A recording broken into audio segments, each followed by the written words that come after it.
Hello and welcome to the Marketing Times Analytics podcast. I'm your host, Alex Safranis, and today I'm on with Jeff Steinka. Jeff, would you like to introduce yourself? Yeah, thanks for having me, Alex. My name is Jeff. I am a agency owner, music festival marketing, analytics nerd. Find myself sitting halfway between artist and full-on geek when it comes to this type of work. Our firm oversees about 50 music festivals nationwide here in the US. We do some international shows and everything ranging from hip-hop music to reggaeton to dance music. Some of our partners that we work with, Live Nation, Insomniac, Penske, everything from smaller shows to bigger corporate arrangements. Wow. So tell us how you started your agency. How did it grow? Yeah, it's a funny story actually. About 4.5 years ago, if you guys remember, the COVID bell had just rung. And my friend and I started it just as a passion project. We always had full-time jobs. One of our first deals was working with Twitch on a live stream showcase for an artist named Blondish. The lockdowns happened and everything really ramped up from there. During the pandemic, I think I worked harder than I ever have by necessity. The agency has always just been about I hire a lot of my friends that are very smart, they're good people, work with cool people, work on exciting projects for us, and try to keep a high vibe. The company is called Compatible LA. So yeah, a lot of it is about compatibility, like working with people that you enjoy spending time with and being creative with and driving these visions forward. Yeah, so can you walk us through exactly what your agency does in the context of a music festival? For sure. Yeah, so there's a couple different components to it. There's the strategy side, which is more or less templatized at this point. You talk to a lot of different organizers and event producers, and from a marketing standpoint, you have your major beats that you'll see. There's a lineup announcement, there is salesy marketing messaging, you're explaining the brand, leveraging artists for content. All that stuff is pretty templatized. So we do paid advertising depending on the brand, all the usual players, Meta, Snapchat, TikTok, Google Display, Google Search. Sometimes we'll work with third-party programmatic, but really depends on the client and the location, to be honest. Then we do email and SMS, supporting the full marketing funnel across the different components. One thing that we do that will vary based on the client's interest and also capacity is identity resolution and some really techie stuff on the analytics side. I think anyone who had to deal with iOS 14 was banging our head against the wall trying to figure out solutions for ID resolution and attribution. So we spend a lot of time on that as well. To answer your question succinctly, it's like marketing strategy that includes email, SMS, social, and then paid advertising with a analytics stack on top of it. Got it. Okay, and when you're saying identity resolution, are you talking about capturing audiences in the upper funnel and retargeting them, and then as they get more interested, you're sending them lower funnel messaging? Depends. Yeah, that's definitely part of it. Doing contesting and anything to get first party data is definitely a huge part of strategy that we do. There's a difference between working with a brand that's launching for the first time versus someone that's been around for 15 years. I would highly recommend looking into email or messaging platforms that have an SDK that you can load on the website. Platforms support an SDK being installed on the website, and we actually do identity calls on the site based on local storage. If you've ever signed up for a newsletter or you've bought a ticket to a show with Live Nation, there's a good chance you could find yourself in the JavaScript. So we do ID resolution on visits based on local storage. We use a CDP to pass that back into our CRM, and then we deploy messaging based on what users are doing. So for a new brand, identity resolution for sure. If you couple that first party data with any type of campaign, we've seen like return on ad spend of 90x, like for big marketing beats. But then for like long-term brands, we have a big focus on developing that customer identity through a CDP or a high touch and deploying intelligent marketing messaging based on behavior. What kind of behavior are you looking for in the music festival space? Is it like maybe somebody going on a particular like blog? Like, are you buying signals at an aggregate level, or is it when people are maybe reaching like a site and then they leave, like one of those triggers types of campaigns? Yeah, so right now It's primarily B-roll data and web data. So, for example, if you were to go to one of our websites and we resolved your identity through the cookie or the local storage that we have, we're tracking page views, button clicks, initiating checkouts, add to carts, purchases, all through a CDP. So everything that we're tracking is like our immediate data sources, which could be like our own websites, our app, or on third party like ticketing platforms. All of this is done anonymously as far as the user data on the website. We're doing identity calls for an ID that we're matching on the back end to an actual person. It's primarily like our owned and operated data or immediate third parties like a ticketing provider or a Bands in Town or a Spotify where we have that arrangement set up. Yeah, that makes sense. And a lot of repeat purchasers in the music festival space. Yeah, So is that also something that you factor in, is like the history of that particular customer with the brand or with any number of the brands? yeah, absolutely. Generally speaking, we're trying to get a holistic view of who each customer is. And then you can get a little bit of information as far as like POS data, like what are they buying when they go to shows. Some of the hiccups that we run into when it comes to identity resolution on transactional data is parents buying tickets for their kids, friends buying tickets for their friends. And one way that we're working to overcome that is RFID wristbands, right? So in general, like Coachella is a good example. Like you have to register your wristband when you go into some of these shows, and RFID provides a tremendous amount of data. There's transactional data, there's geo location data, and then if you have their like name, email address, and phone number, you're really able to know who the attendee is versus mom in New York buying a ticket for her 20-year-old daughter at Coachella when she's at UCLA. So yeah, that's how we work on resolving identity. A lot of the transactional data is hashed, so there's a few things that we use to get as close as we can, but in general, you're only able to see the last four of a credit card and a expiration date. But yeah, we got it as close as we can get.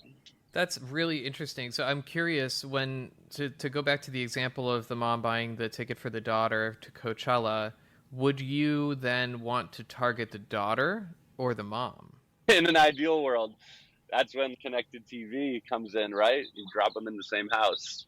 But yeah, ideally, we would prefer to go direct to the consumer as far as like the attendee, but certain, I don't think there's anything wrong with, especially when it comes to these types of shows and you're dealing with the age spectrum of young adult, college student, nothing wrong with having the mom do some Christmas conversation about Coachella at the end of the year. Yeah. What about instead of a mom, if it's just a very social person that tends to get a lot of their friends to go to places, would you put them in a separate audience where you're willing to bid more for that person because they're almost like a local influencer to get other people to go to something? Yeah, not only bid more, we do direct outreach to them.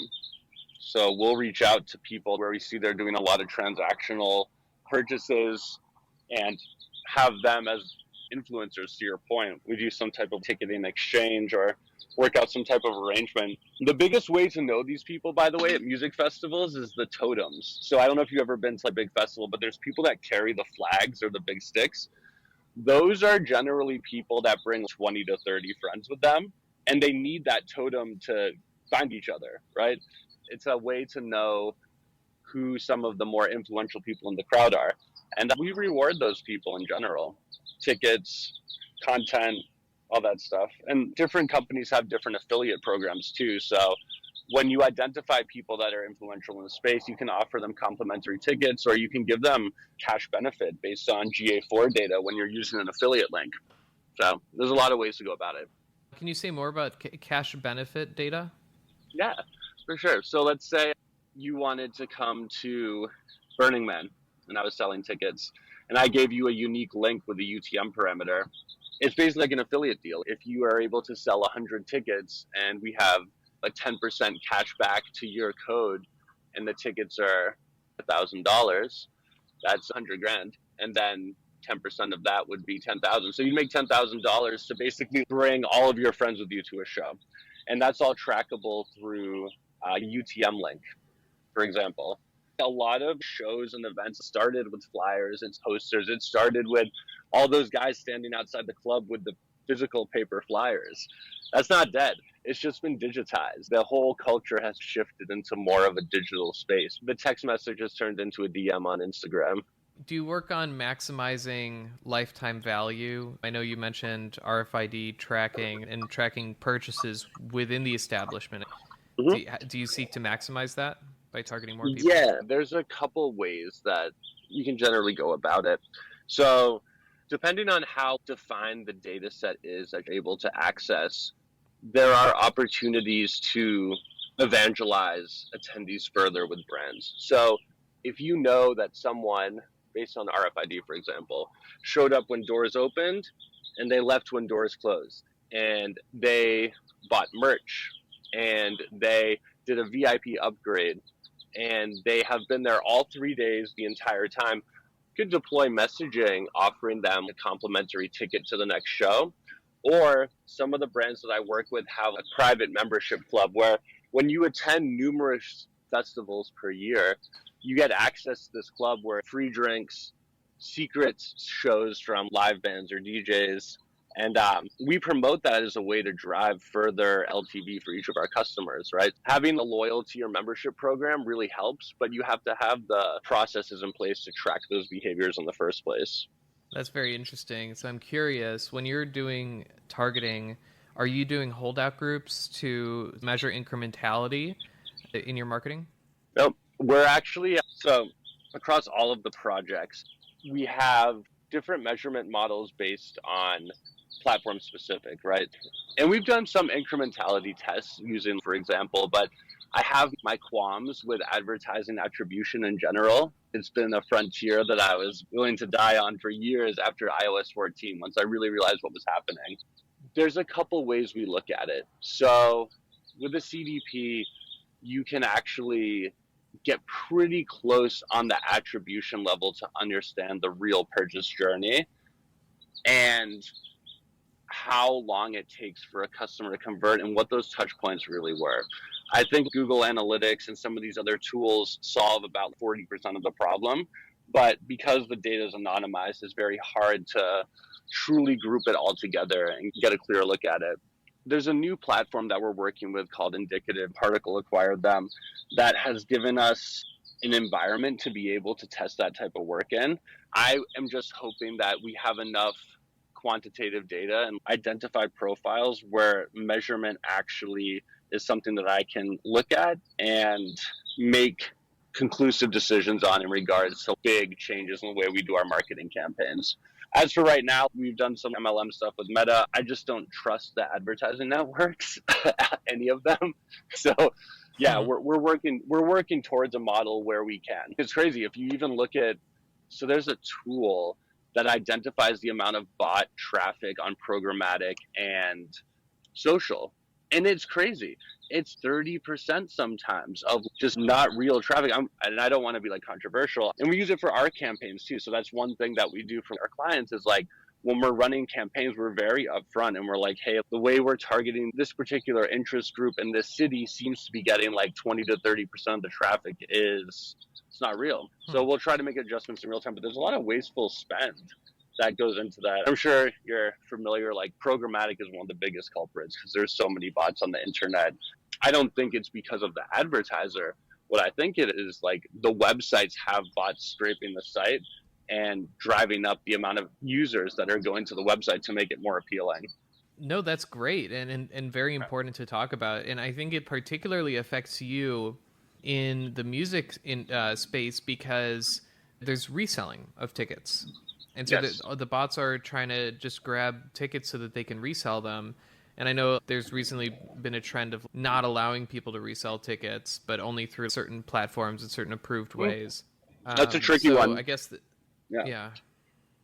Yeah, it's very tricky because it's public knowledge now that the government has taken some issue with a major ticketing platform, but they're one of the only companies that can safely create a distribution reselling market.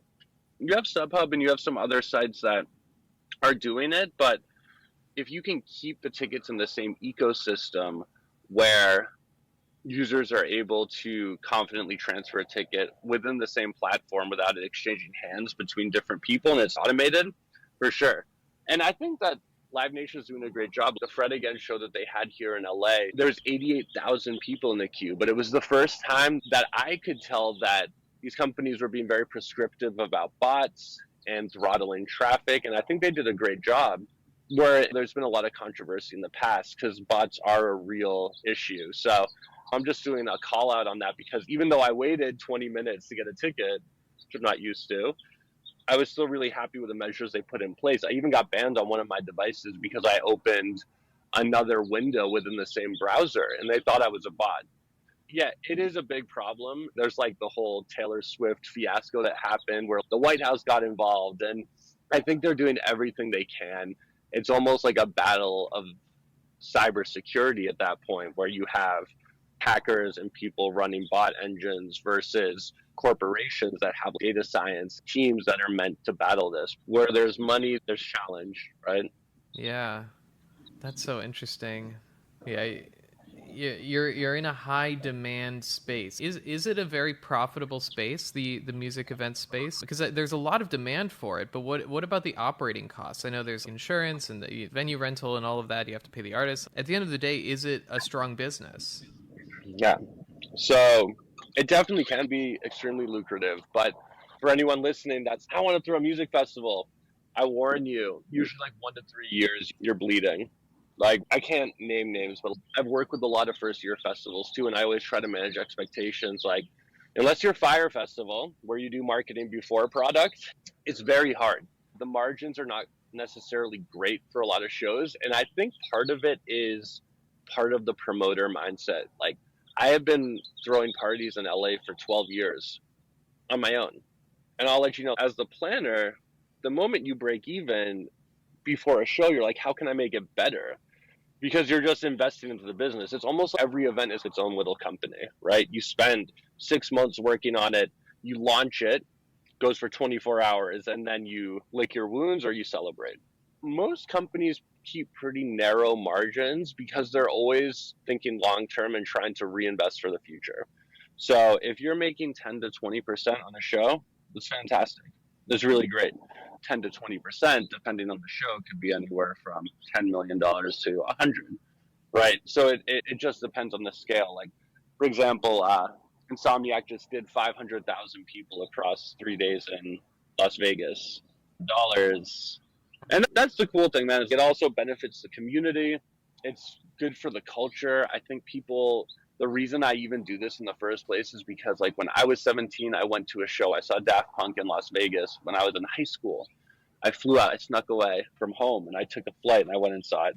And I had this moment where I had my whole idea about what reality is shifted to understanding that you can make something special where there's a massive amount of people where their consciousness can change and be positive. It's a real inflection point.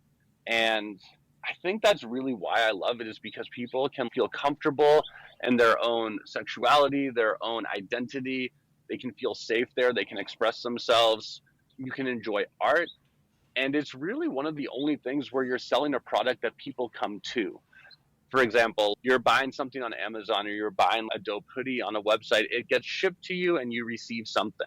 This is really a convergent effort where you have people that go to a place to experience something together. So you have a few things going for you. You have the art, you have the community, and then you have the environment. And there are all these different tenets of what you're like promoting, and that feeds into the marketing. You need to think about how to really nurture every part of that, because some people go there for the music, but there's a lot of people that just go there to be around like-minded people and feel safe and be able to express themselves. So it's an interesting way to look at the marketing strategy for something like this. I want you to ask yourself a question.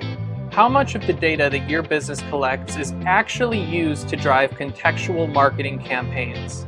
The capabilities of the marketing industry are evolving rapidly, and that's great news for businesses. More data is becoming available at increasing levels of granularity, and that data can be used to create better marketing campaigns that better resonate with your key audiences and increase customer conversion rates. Marketing tactics are becoming more focused and contextual, which is bridging the gap between B2B and B2C marketing.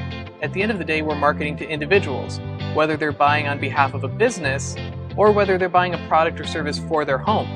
My name is Alex, and I'm an expert in data, analytics, and direct marketing. I've managed over $70 million in media spent, over $10 million in agency fees, and I have a proven track record in lowering cost per sale in direct marketing, digital media, and paid search campaigns. I use data and analytics to dive into campaign performance, identify growth opportunities, and action on those insights to deliver business results. I've worked at companies like IBM and DirecTV, where I've leveraged LTV analytics and customer insights to identify profitable groups of customers and drive demand amongst those customer groups. The secret is in de-averaging campaign and audience performance, understanding the components of profitability and tying that together with audience segmentation. So the question is, are you using the right data to maximize your marketing potential? Grab time with me to learn how you can get the most sales out of your marketing efforts. Thanks for listening. Yeah, speaking of which, how's the creative typically built? Is it different creatives for different types of audiences that would attend? Are you using dynamic creative, maybe highlighting different artists that certain people would have a greater affinity to want to go see versus others? Yeah, 100%. All of that. So artist-specific creative, targeting fans with genre-specific creative, targeting fans who have attended in prior years versus this year. Yeah, as prescriptive as we can get with targeting, we will go there. And what that looks like on the creative side is on Meta, for example, I'm sure people know this, but you can send out requests to pages and get access to advertise on their behalf, right? This is a big thing for us in the entertainment industry because we have 100 to 300 people performing, and now we're running ads from all of their pages to their fans with approved creative. So for any given show, you're looking at like minimum 300 pieces of content that are being created. So hitting behavioral, we'll call that genre specific, what type of music they like. The copy will reflect that, the visual will reflect that, the music will reflect that. Artist specific, behavior specific. So if they've attended multiple years, say thank you. And social or on YouTube, sometimes we'll run ads. It's like, thanks for coming this year. We want to let you know that we have discount tickets available for the following. So we definitely maximize the personalization. It's my biggest passion, with the CDP, with everything, is to deliver, because when you focus on delivering experiences that are so remarkable and unique to each person, the marketing should reflect that. Like, you throw events where it's the coolest thing someone's ever been to. What if your marketing was the most personal, exciting thing you've ever received? So that's the headspace that I take with it. And how, if you get super personalized, does that at all make it difficult to optimize? Because you don't have just one hero and a challenger. You're talking like hundreds of heroes. How do you tweak it to figure out the best combination or the best format? If we have an idea and there's 100 people in a data pool out of 200,000, it's not a good idea. At the top of the hierarchy, what I would say matters the most is delivering messages from artists that's pretty easy. Next is genre specific. Now, you can pay attention, like by excluding audiences and looking at overlap, you can really pay attention to what the actual audience category blend is. Because at a certain point, you can cannibalize one or the other. So what we like to do is exclude audiences. If they like hip hop and house music, we'll exclude the other stages genres to make sure we're only talking to people that like the specific segment. I haven't really seen diminishing returns from that. I would say we can get it about as prescriptive as we want without cutting anything off. I mean, we can talk about attribution too, because that's a whole. That's what I was going to ask about too, because you mentioned you're doing it based off of your CDP. I'm assuming you're feeding in all of the data you have about each prospect or each customer into that CDP in terms of what websites they visited, getting an idea of their journey, how you go about attributing sales to spend. Yeah. I'm cautious with this question because it might be a little bit of a secret sauce thing, but I'll just start with the fact that I think Google is the one that I trust the most just because it's direct. You put data in front of any person that's in control of money and you say, Facebook says we made $2 million and Google Analytics said we made 1,000. You can tell them view through, you can tell them 7 day, 28 day. No one cares because they don't. They, at the end of the day, it's are we profitable? How does advertising play a role? So this is something that I run into a lot. How do I address it? I look at other metrics and KPIs besides return on ad spend, and I get outside of the ad networks. What I look at is page depth, time spent on page, what percent of people are returning versus new in GA4, and I will use UTM parameters to essentially break down content to as prescriptive as I possibly can. So campaign name, ad set name, ad name, placement, audience, all of that is firing into our analytics on the back end. And I'll focus more on like, how are we qualifying the traffic in the funnel through this, right? And I'll just share one more thing. You guys use like Tableau or Data Studio, you can do all that, right? And if your naming conventions, like your taxonomy is congruent, you can actually make a blended table in GDS or Looker, I think they're finding it now. But you have all the information from your advertising network, and on the back end, you can parse the analytics data on top of it, weight it, get a score as far as a quality score. So what Meta is reporting, what Snapchat's reporting, what TikTok is reporting, what you're seeing in GA or whatever tool you use. And then you can score that creative based on the parameters you set. Then if you like, once you have that information and you understand the brand, you can start setting up rules within your advertising platform to toggle things on or off as they're succeeding or not. So yeah, to answer your question succinctly, it's a blend of the data that you get from ad networks, which is, to their point, admittedly, I forget what the term is, but they're basically guessing to a degree because they don't have total visibility. And then you use stuff like GA, which is a little bit more direct on conversion data.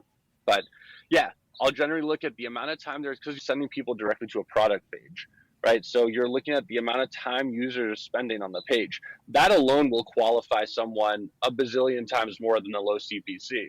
Just because your creative looks cool and it got someone to the website, if people are bouncing after 1 second, no one gives an interest.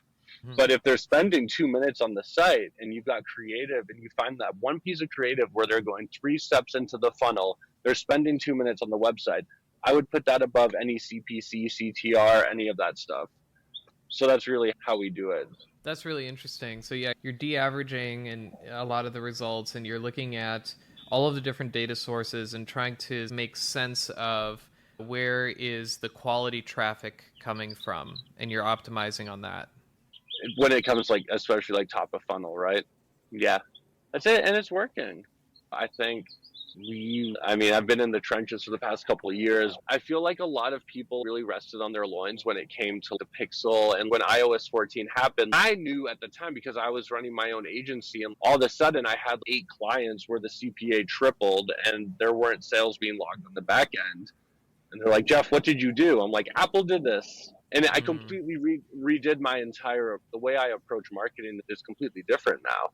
I know programmatic hasn't been impacted as much if you're focusing more on CTR, CPC, but for a while, Facebook, Meta, these social networks were a really cool place to build a small business. Like, I launched a t-shirt dropshipping store when I was like 25. And I didn't make money on it. I broke even, but it was something I just did watching YouTube tutorials on how to do this. You know, that stuff is out the window now. The idea of retargeting someone on website data to show them the creative they just looked at, it's not possible. So yeah, it's an interesting time. It's exciting though, because I think there's a lot of cool new opportunities popping up across these different channels.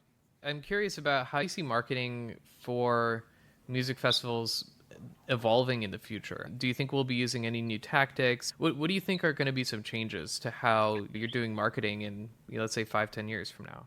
Yeah, I still think that the kind of snap moments, like of a lineup or an announcement or the addition of a stage or something, is always going to be your biggest opportunity to sell tickets, no matter what. I think will change, and I look at TikTok for this.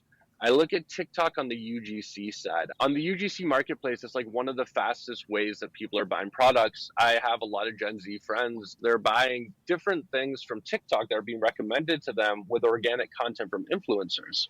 So, what I think is going to happen is because Gen Z is over the produced content trend. I work with a ton of them. All of them just want real, authentic stuff that does not feel like it was produced in a room with someone behind a computer editing a video for 10 hours. They want shit on selfie style with a girl or a guy talking to them about something that they understand, and then they'll buy it. So I think while the traditional digital marketing effort will stay the same, I do think that user generated content that's algorithm driven will take the front seat. It might be tickets, it might be specific fanny packs or clothes or something that you can bring to the show. That will end up happening, I believe. And we have a very strong organic influencer network that we work with. When they do everything from getting ready tips to what playlists to listen to when you're sitting in traffic, like the whole scope of the experience they're posting about. So I think that would be my main thing in the next 5 years. I really think that the personalization of content will need to go up to support these larger marketing efforts. Interesting. And would you say that those videos that are going to be personal, do you think that would be the influencer making those videos or the musician making those videos? Who would be more effective? You said 5 to 10 years, right? Yeah, it's going to be a robot. None of us are going to be creating anything. For real, though, we have one client that we're working with where my partners I work with are just like nerds about AI. They love it. We use it for everything from meetings to strategy. They're working on training models. For $50 a month, we created 10 different ad creative with avatars that look extremely real. The intonation is off a little bit. Like I could tell, but we showed it to the partners that own the brand. They had no idea. They thought it was real. So yeah, in 5 to 10 years, like I anticipate that AI will tell us what the best way to do all of this is based on everything it knows. It's like digital God. Yeah, it's very exciting. And I think at the end of the day with the AI thing, it's are you the type of person that is inclined to create and inclined to be resourceful to push boundaries. I mean, everyone that's, and maybe, sorry, this might be rude, but if there's something as interesting as artificial intelligence that's available, don't be the last one to start using it. You know, Right. like definitely be ahead of the trend with this one. The velocity of which it grows and becomes more sophisticated is crazy. So I'm very excited. It's been a rocket ship on our agency. When I was before like ChatGPT and all this stuff started really percolating, I think we had about 6 clients. Now we have 18, and AI is like the rocket ship on our backpack. I have 4 full-time staff and 2 partner companies that I work with on an ad hoc basis. We train models on every client. We train them on the websites. We train them on interviews. We train them on blog posts. We train them on products that are available, and then we use it for a lot of strategic thinking. We don't let it dictate the answers for everything, but we have it present multiple options based on what it knows. It's like having a really intelligent friend to ask them what their perspective is, and then you make your own decisions. Mm-hmm. Yeah. Interesting. So, have you noticed if the effectiveness is the same with an AI generated content or influencer versus a real person? Do you think it's just like it's a perfect substitute, or is there a loss? No, I mean, it depends. Like, it's definitely not perfect. You should still have humans reviewing the content. But when it comes to ideation to create, it smokes anyone. You get done in 30 seconds. You get feedback, you get a video file, maybe you have a human edit it and add that personalization you're looking for. But yeah, I don't see it as a complete one-stop shop for replacing the work that humans do. I think it's more about cutting back on the amount of wasted resource time on the ideation stage. If you can create a visual asset with, let's say, like a client gives you a brand Bible that has 3 different fonts and 20 different color schemes and some pictures as a mood board. You can train an AI and say, hey, make 30 ad creatives or make 30 key art for this new brand. You take those 30, you give it to the EP and you tell them which one you like, and then you hire a person to create it. Versus having someone put together 5 to 10 options. It's like they spin their wheels, you waste money, and the creative gets their feelings hurt because they don't like their art. I see it as just a huge efficiency in the market. And I think, at least for now, always work with people, but just your eyes peeled. There's some really cool stuff that's being developed. What about AI in music?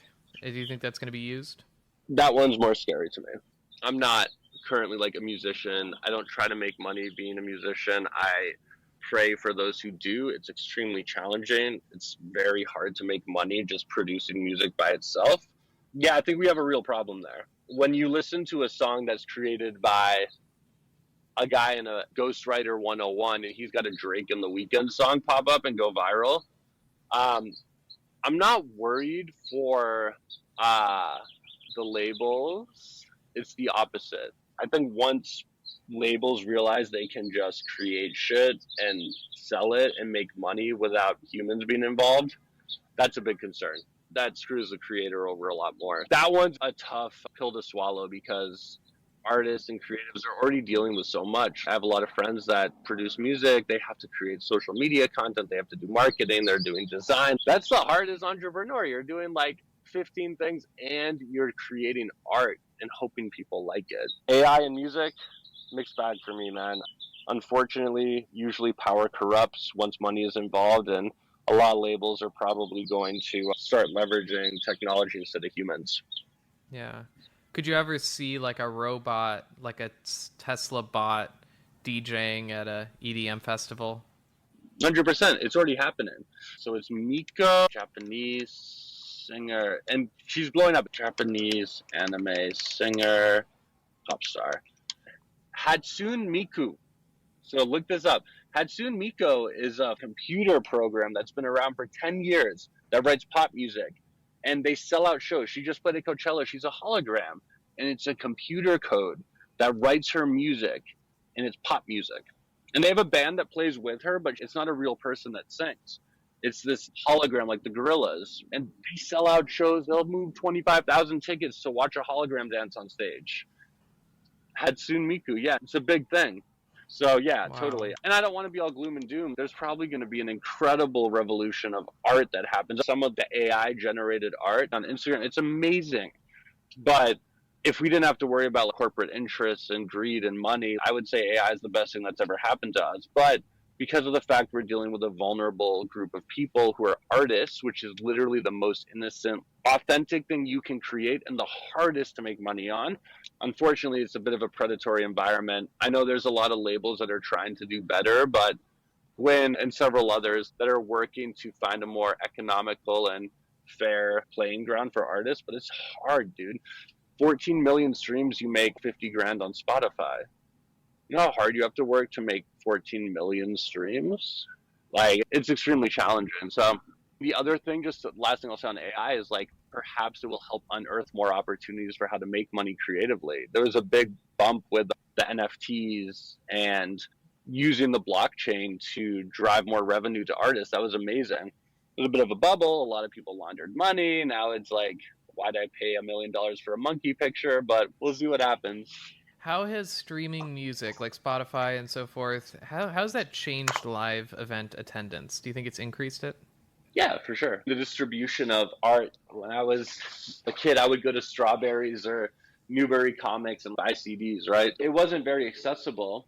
And now with streaming, it's incredible. You have all this music at the drop of a hat, 100,000 new songs released every day. Wow. An opportunity for people to distribute their art, and it removes some of the walled gardens. Like, labels are becoming less and less important. You're able to create your own brand, promote it, produce it. And when a label comes in, it's like hiring an agency to take your in-house skills to the next level, right? How has it impacted touring? It's twofold. So the first thing is like, the future is bright for touring and ticket sales with streaming platforms. The amount of data that Apple Music or Spotify has is incredible, and they haven't even started to leverage it yet. So I think they have close to 1,500 attributes that every profile has. We noticed you do it at the gym. We notice that you do it on your way to work and on your drive home. There is so much data there, and Spotify in particular could be the most powerful marketing engine for live shows ever because of the amount of contextual data that they have in the walled garden they've created. When you look at one of these larger entertainment companies and the way that they do advertising and targeting, you have past purchaser data, and maybe you're able to target people on social media, but it means a lot more than just being a fan of Lady Gaga, knowing that you listen to Telephone 10 times a day when you're on the way to work, or you listen to any of her music. Right now, I think when it comes to talent buying, there's a lot of platforms that weight this. Chartmetric, there's a lot of great tools for synergizing all of the data you can get from streaming, social, YouTube, all of that, and creating that calculated score of where an artist sits on the totem pole of performers. But at the moment, it's hard to cut through the noise. The real number for how to qualify an act for ticket sales is by engagement based on geography. So how many fans does Taylor Swift have in Nashville that are actively engaging with her in the past 14 days, 30 days, 90 days, 180 days? That's really like a sign of how to place bets on talent budgets, on how to market to fan bases versus streaming, because unfortunately there's still, and Spotify and all these platforms, if they find out you're doing it, you're screwed. But a lot of these platforms, people game their listening. They syndicate the music, they have bot farms, they have click farms, and Spotify, if they catch you doing it, they'll shut you down immediately. But there are people that inflate their metrics, so it's a risky bet placing talent dollars on streaming behavior alone because it's not always accurate. Makes sense. I can't help thinking about the parallels between the streaming music industry and the streaming video industry. It's probably really similar in the sense that you know what people are interested in, the context of around which they're consuming that content, and you can learn a lot about people. And I don't think that's developed a lot either. I think there's so much data in our consumption of content that is untapped. And I think the most used content that's measured and leveraged is social media content. I think we have a good handle on that, and maybe website content, articles, and so forth. Music and video is still in its infancy in terms of being used for just different business targeting, or I guess different business use cases. Would you agree? Yeah, I do agree. And I think one of the coolest things to me about video is the ability to reach multiple people in the same household backed off an IP address. So like one of our strategies in general for connected TV or programmatic is how do we infiltrate the communities, right? Because, you know, if you're, let's say you're dealing with UCLA and you're placing a programmatic buy on connected TV or streaming for the specific geo, you might be placing ads in one house, but you've got 8 devices connecting to that Wi-Fi. And then if you can spark conversation, you got a guy that texts 8 of their friends and says, hey, come to this show tonight. Now you can syndicate content into a household where there's individuals who are connected and they're all seeing the same thing. Dude, I saw this ad for a YouTube ad or a DirecTV ad on this Halloween event. It looks awesome. Oh yeah, I saw that too. I've seen like 7 of their ads in the past week. The frequency cap must be out of control. So that's definitely a really cool thing. And the other thing that I love about video advertising, and I didn't really crack the code until recently with conversions, is just like, it's such a great campaign strategy, even for remarketing on the cookie front, on the first party data front. Because if you think about the difference between like me sitting on Instagram scrolling versus 15-second, 30-second unskippable ad unit, when someone is sitting, they're focused on the TV, they're not on their phone. It's a different mind state. It's a different level of connected. And yeah, someone's not going to buy a ticket necessarily right away, but if you open up a 90-day attribution window and you're like, oh shit, we sold a few thousand tickets based on this pre-roll ad. And if you set it up correctly, it's extremely cost efficient. Like we're doing a festival in Bali right now where Bali is cheap, but I'm getting views for 50 cents and the return on ad spend is like 12x on a video campaign. which is wild to me. But I just realized that like people use video for a lot of different things. They use it to watch their favorite shows with their friends. They use it to listen to music. It's the biggest consumption engine of music. I think more people use YouTube for listening to music than other platforms. Diversifying your media mix and being mindful of what TV advertising is versus them sitting on social. Like you have more creative liberty when it comes to pre-roll and video content than social media. Social media, you got about 3 seconds or someone's gone, right? Whereas with video, you can be a bit more thoughtful about the way that you're delivering content to the users. Yeah, it's a deeper connection with the user versus a quick ad. You just have more time, and it's more engaging. Yes. That's really interesting.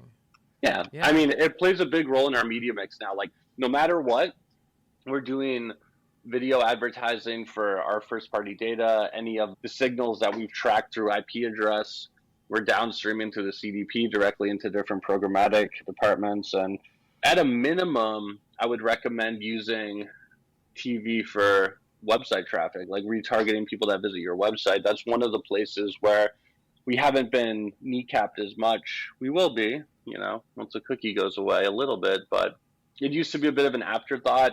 And like also the developments with Google in specific, not a lot of people do this, but you're able to whitelist different YouTube accounts and garner access to their data for prolific channels where whether I'm watching an ad for cat litter or I'm watching content related to where to travel in Bali, I can start seeing pre-roll ads for something I've engaged with in the past, which I think is really powerful. Yeah, so you mentioned the cookie a few times. How do you see the cookieless future playing out? Do you think it'll be replaced with something else, or do you think it's going away? I think if you look at the model that I just went to their conference, it is probably the largest data capture. They basically have an ID that they create. Once you pass into that environment, there's a lot of downstreaming capabilities. It's a big company. The business model for them, like they're on like all the major publications. Their work, the first party data is definitely like the answer. And so like you look at a lot of these gated communities where you get like the New York Times that says you can read this article if you provide your email address in it. There's a lot of platforms that are doing that, and they're actively selling that programmatically for targeting certain behaviors. So in the cookieless future, I just think first party data is going to be king. And it's one of those things where it's not backdoor. People know that it's going on. If you actively provide your information to a platform and they're upfront about the fact that it's going to be used for advertising, I do think that's probably the future. Like our strongest campaigns are usually backed on first party data. Attribution is cleaner. You have more platforms that you can target the same message on. But yeah, that's where my head is at with the cookie thing.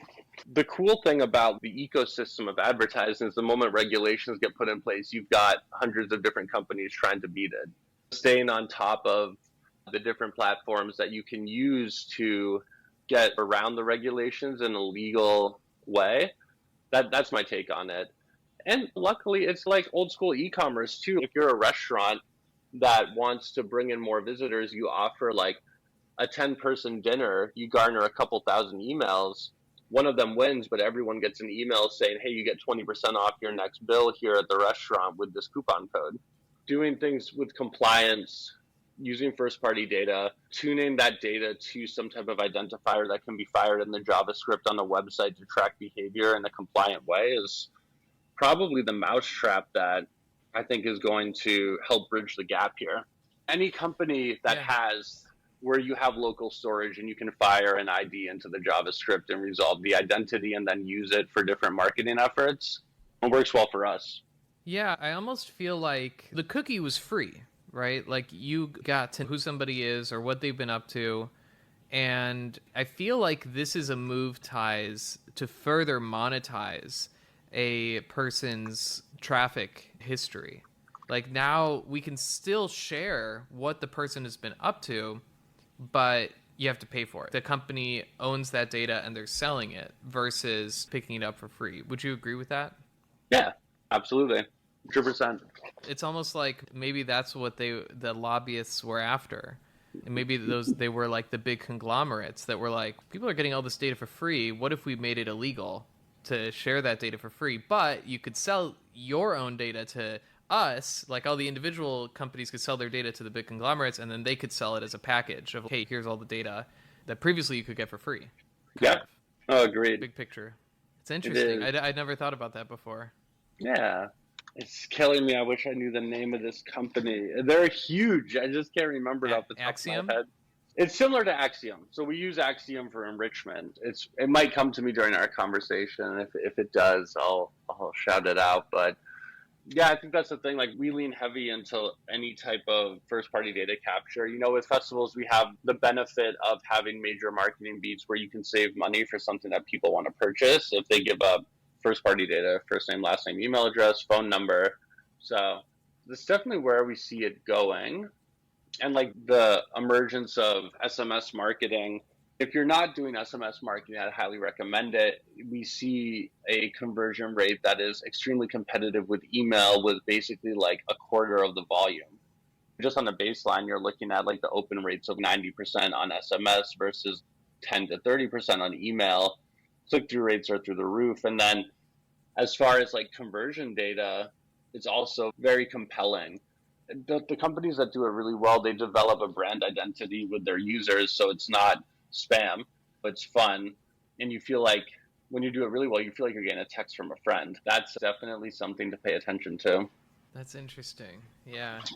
It makes perfect sense.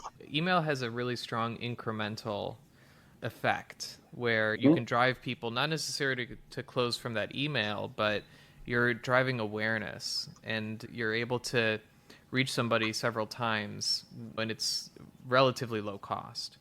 So it makes sense that SMS would have a similar effect, even better, in fact, in some cases. The company is called LiveRamp. Their whole model is like identity resolution through email capture, and then they will monetize that data across in a programmatic marketplace. I think they're working on social as well. Oh, so they're actually brokering that data? I believe so. If they're not doing it directly, I believe with Audigent, which is like a music industry platform that you can purchase fan data in a compliant way based on certain attributes. Let me see. Audigent, Ramp. I'm not sure if they have a partnership set up, but Audigent is, oh wait, yeah, they do. Yeah, there's a LiveRamp Audigent ecosystem. So Audigent is like audience banking across the biggest brands. Like I believe there's like Live Nation bands in town. So they're banking all of this customer data. And then through LiveRamp, they're able to deploy that customer data with a ramp ID, which includes all the parameters of PII that you usually couldn't get access to, but it's anonymized, so it's hashed, just like any other data transfer. And then you can leverage it for different properties. And I really think it's going to be a powerful way to connect with your fan bases. Once Audigent gets to the place where they're able to do social sharing, which I don't think they can do yet. They have a PMP, first party data platform, so you can host your own data in there, but I don't think they're doing social yet. It's like, I think one of the biggest opportunities is looking outside of programmatic and focusing more on how can you share data in a compliant way between entities on social, like TikTok, Instagram, Facebook, Snapchat, because there is like incredibly sophisticated contextual data layers that you can use with the bands in town or Spotify. What fans click tickets to go to what shows. It's not just a pool of emails that you're tapping into or phone numbers. You actually have that extra layer of, I know that this fan clicked this artist and wants to go to this show in this market. And we have the data to be able to help you leverage with your marketing efforts on the digital side. There's such an interesting data ecosystem around marketing and how, you know, it keeps adapting, even, you know, through all the regulation. There will always be a way. So that's super interesting. Yeah. I want to thank you so much, Jeff. This has been such an interesting conversation. It's such a unique conversation, too. We've never talked about this industry, and you're really owning it. It's really amazing to hear about your success, and I want to thank you so much for joining. Thank you, Alex. Much appreciated. Looking forward to developing our relationship moving forward, too. Thanks, everyone, for listening. We'll talk to you soon.